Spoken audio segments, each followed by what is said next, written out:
Stephen was labeled broken. I mean, back in his day in 1954, they had all kinds of euphemisms for special needs, right? Crude terms like mentally retarded, crude terms like slow. One doctor called him deficient, in many respects, deficient. So they had many terms, right? But they said, you know, your child's broken. Hey, Keith and Phyllis Jones, my parents, your child's broken. My parents were like, oh, no, they're 18 years old. Oh, no. What do we do with a broken child? And my father's own mother said, put him in an institution. You know, visit him every now and then. The doctor said, yeah, there's some good institutions, state homes. Put him in a home. My parents said, no. Isn't that wonderful that an 18-year-old had the ability to have hope and said, love conquers this diagnosis?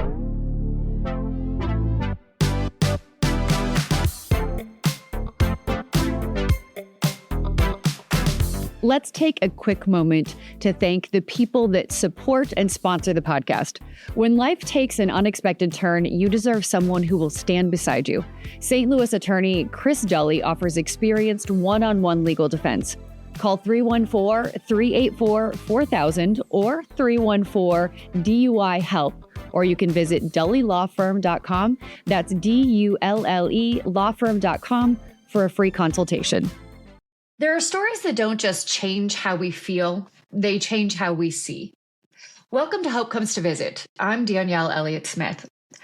Here we make space for stories that stretch us, steady us, and remind us what matters most. Today's conversation is about dignity, about disability, about the sacred worth of a life that the world may misunderstand. I'm thrilled to be joined today by Dr. Stuart D. Jones, educator, speaker, and author of For the Love of Stephen, the story of a boy who was never broken.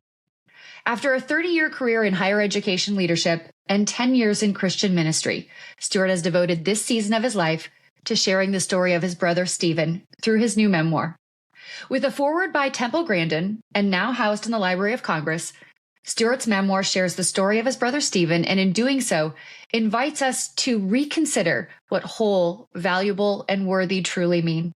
This is a conversation about fierce love and the kind of hope that grows when we see someone exactly as they are. Stuart, I'm so excited you are here with us today. Thank you for making time for us. Oh, Danielle, this is my pleasure. Thank you. No, I'm thrilled. You know, when you first reached out, I thought this is a conversation I haven't had on Hope Comes to Visit, and I love sharing. I mean, the purpose of the podcast is to share stories of hope that can inspire people in different seasons of their life. And this is a season you're choosing to dedicate to your brother, to educating other people. And I love that. So tell us how you decided that this was your new mission, was your new goal.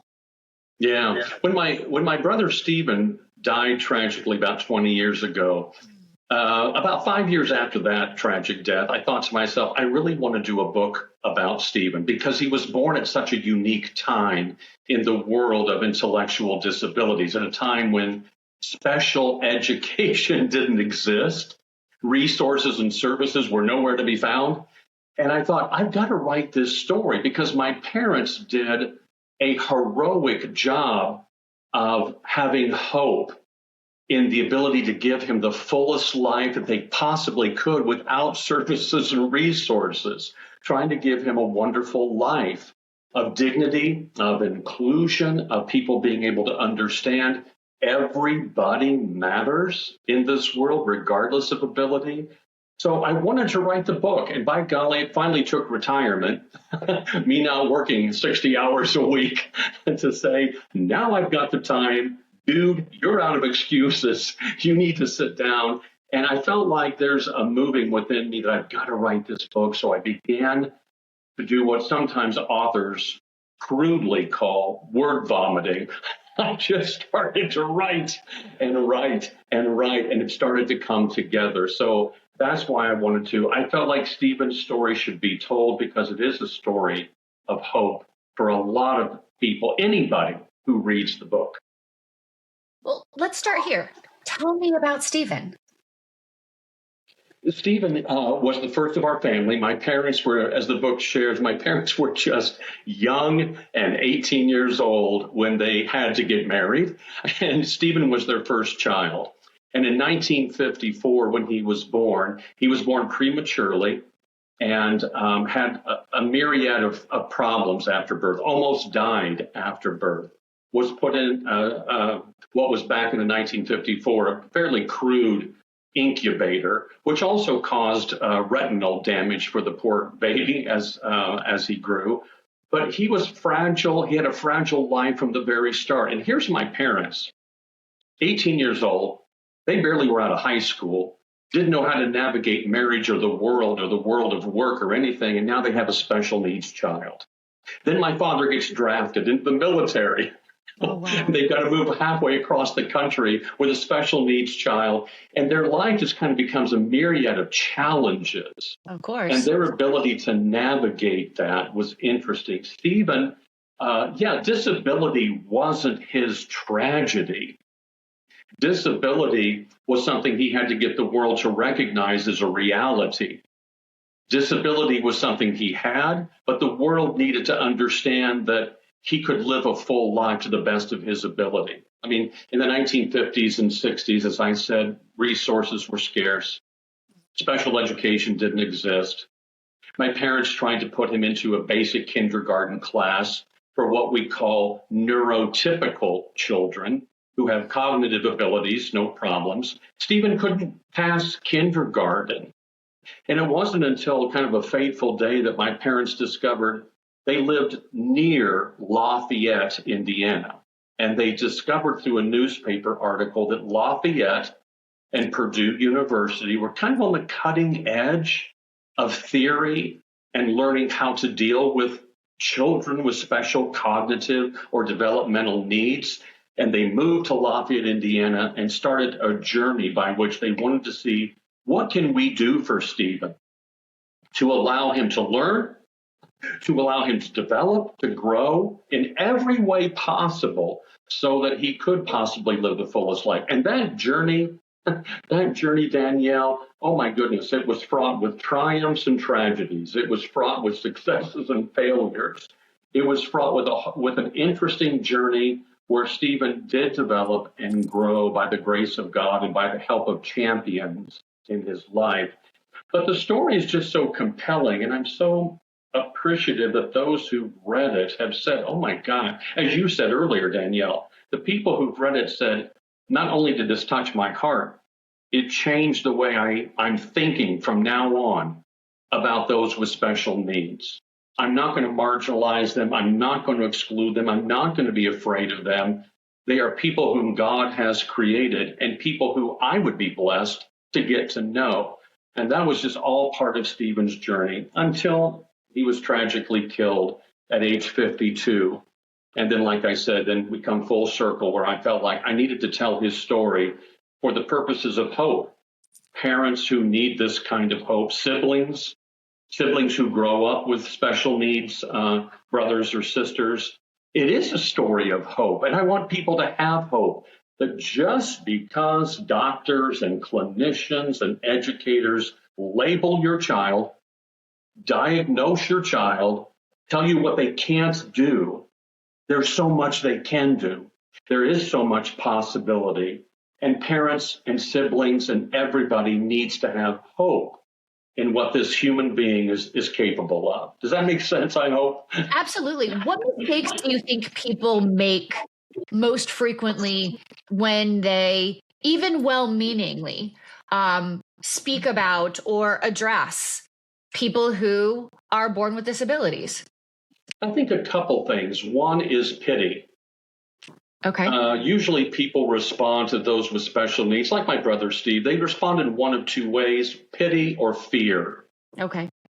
And being able to remove both of those barriers, we can then see an individual and the person behind the labels or the disability.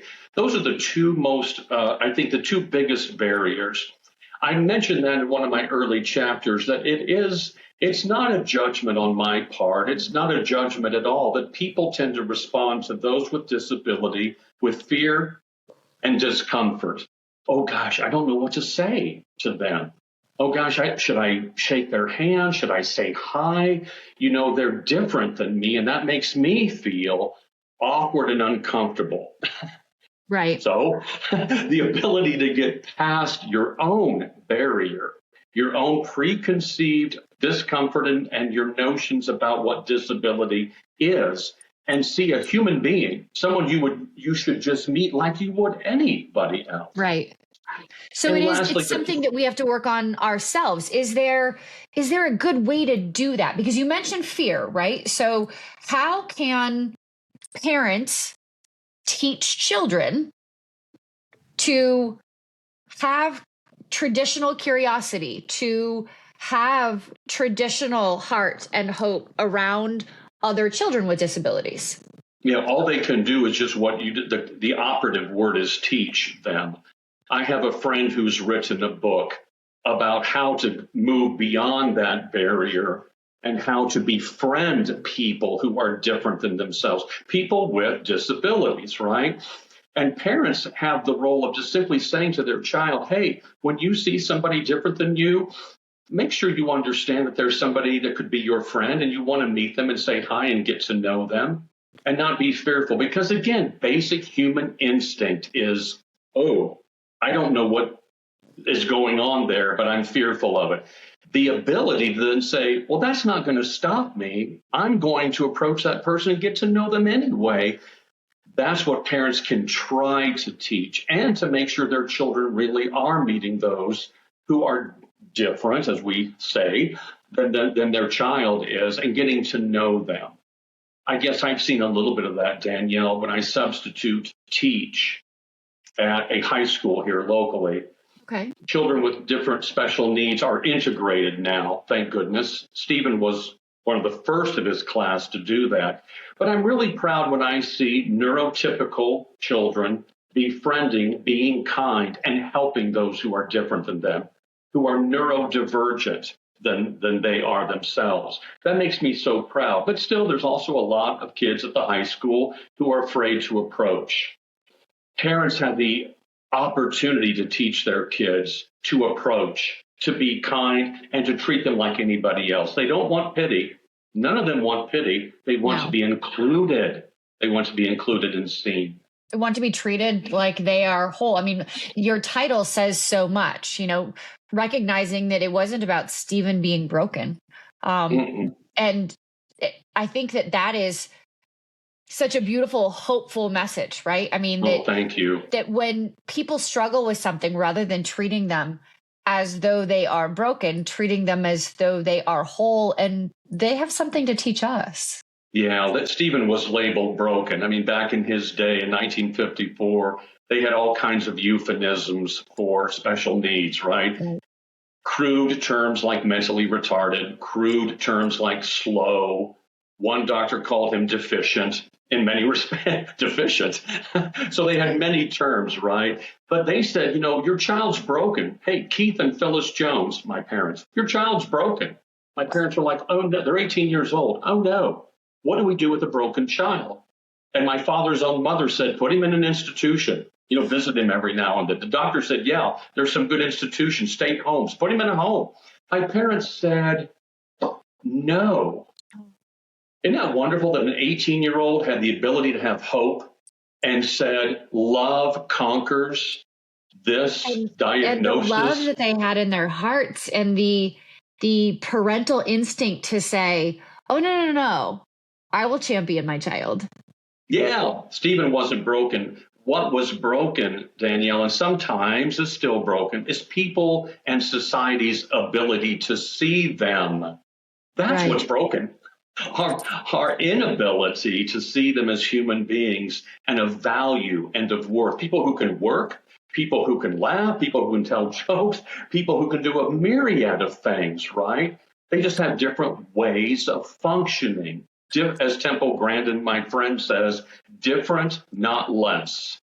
Just different, not less. And boy, I couldn't agree with that philosophy more. What was it like for you growing up as a sibling who had a brother who had special needs, who was labeled with less than terms? You know, I've talked about this at length with my older sister, and I have another older brother. I was the youngest of four. We actually had five, but one boy, as the book will share, one of our brothers died early at age 15 months. But as we've talked before, we grew up with Steve, and the wonderful thing about my parents is they treated Steve like they treated us. Right. Right? They didn't coddle him. They didn't cajole him. Steve was treated like Steve. And we didn't even, as my sister says, we didn't even know he had an intellectual disability until we were like in junior high school. And the reason I became aware of it, Danielle, is because I saw kids starting to pick on him. Okay. Steve also had a very severe skin condition. As I mentioned in the book, the genetic tree, Steve fell out of the bad luck genetic tree and hit every branch on the way down. Okay. Everything from ichthyosis vulgaris skin condition to practically being blind with huge aquarium type glasses, webbed feet, short, stumpy. The poor guy, he looked different and he was different. So kids made fun. Right. That's when I became aware that, why are you making fun of my brother? I love my brother. Right. He's my best friend, and he was my best playmate. We spent hours together growing up. Right. And my brother and sister had the same challenge. So Steve is a little different than the rest of us, right. But by golly, we became his protector. More than anything, my parents took the role of educator. And enabling him to become independent as best he could. We took the role of being protector because he went to school, or he went to church, or he went to Boy Scouts. He was in the Boy Scouts, and he joined 4-H. They didn't have special programs for intellectually disabled children, so he joined regular Boy Scouts, regular 4-H. But we had to protect him because it was quick. It was so quick for people to judge, be afraid, right. Not like him because he was different, and then to pick on him. And he was bullied, sometimes mercilessly bullied, and we had to be there to defend him. So I felt protective of him, and I felt that way all through life. The book covers a couple unpleasant chapters that are called The Vultures That Circle, and they're true stories about people that took full advantage of Steve and his intellectual inability to discern con artists and people that were robbing him behind his back. Those were things we tried to shield him from, but we couldn't always. And so there was a sensitivity that we had. And Steve was very cognizant, Danielle. Steve knew when people were uncomfortable with him. He could sense it. But when you included him and you gave him a hug and you shook his hand and you smiled, oh my gosh, he was your friend forever. Whether you wanted him to be or not, he was now your best buddy. He just wanted to belong. How would you describe him? Yeah, I describe him in many ways in the book. I think the best way I can describe Steve is he was so kind-hearted and inclusive of people, welcoming of people to a fault. We grew up in the church, so not only was Steve just naturally a good-hearted, kind person, he was also taught to love thy neighbor no matter what. So I would describe him as somebody that just gave of himself willingly. And sometimes people took advantage, and sometimes they didn't. But Steve was just so kind-hearted. He was fun. He was funny. He has such a great sarcastic sense of humor that we all would bust out laughing because he would say things very dry with a sense of humor, sarcastic. And we all just would bust out laughing. He had the mind of a child, but sometimes he had the wisdom of an adult. And he was just very giving. If you went literally, Danielle, because this is true in the book, there's stories. If you asked Steve for the shirt off of his back, in December weather, when it was cold, he would say, okay, you need my shirt? I'll give you my shirt. That's just true. And gosh, I wish I could be more like that. But we grew up so skeptical and cynical and afraid of what people are up to, right? Steve just gave, and he loved, and he taught me that. He taught me how to love first, love unconditionally first, and then you can sort out the other stuff later. What do you hope people take away from the book? I hope they take away from the book that people with special needs are people created in the image of God, whether you believe that or not religiously. It's okay, I understand. They're created in the image of God, and they are people who are here for a purpose. One of my chapters is called God Don't Make No Junk. And it was a sermon preached at our home church growing up, and it changed my thinking. And I wanted to change people's thinking. God doesn't make junk. God makes us all for a purpose. Steve had a purpose in this life, and he fulfilled it. And I want people to see that. And I want people not only to see that, but to befriend those with special needs and to be their champions. Don't ever let these people come to harm. Have hope in them, have belief in them, and protect them, because many times they can't protect themselves, and many times they can't speak for themselves. So we have to be their advocates and their champions. That's what my friends and those who've done book reviews, clearly I've gotten from their book reviews. That's what's changed in their thinking. These are human beings. I need to be their friend, and I need to protect and advocate for them when the situation calls for that. I know in addition to writing the book, you've mentioned that you do advocacy work, and March is Disability Awareness Month. What type of additional advocacy are you doing, or would you suggest others do? Yeah, both my brother and I, my brother Scott, who's part of the book, we are reaching out to all kinds of advocacy groups. The ARC is a national organization that has some 600 chapters across the country. I am on a mission to meet with as many of those in Indiana, eventually Michigan, Ohio, Illinois, around me, as many as I can. I've met with some advocacy groups here in the city of Fort Wayne. I'm simply trying to see what I can do. I'm not trying to promote my book. I'm trying to promote a message, right, about helping others when we can, as we can.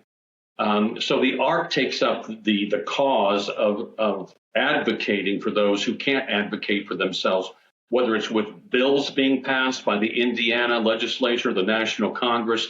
They're fighting for the rights of people with disabilities. And I'm taking up that cause too.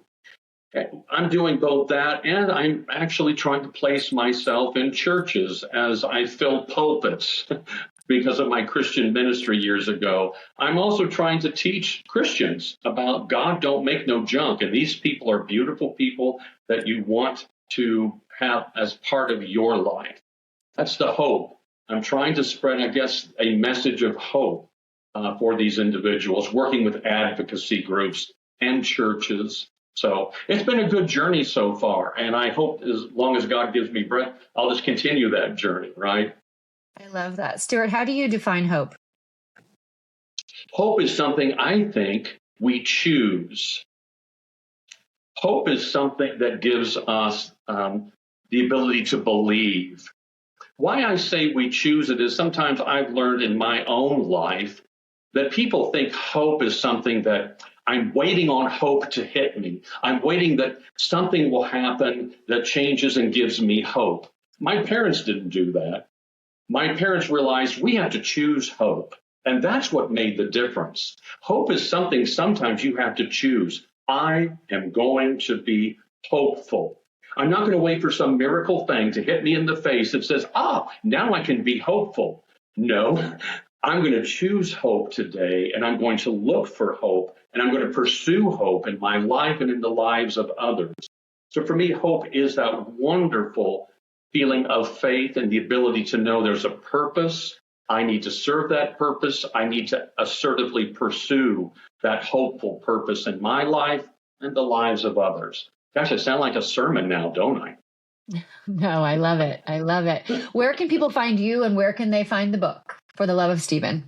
Yeah, I have a simple website that shares a lot about me, shares a lot of information about the disabled community. It's at www.authorstuartjones, S-T-U-A-R-T, authorstuartjones.com is my website.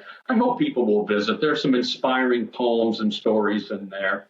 That's where they can find me, and they can contact me through the website. I've got my phone number, my email published everywhere.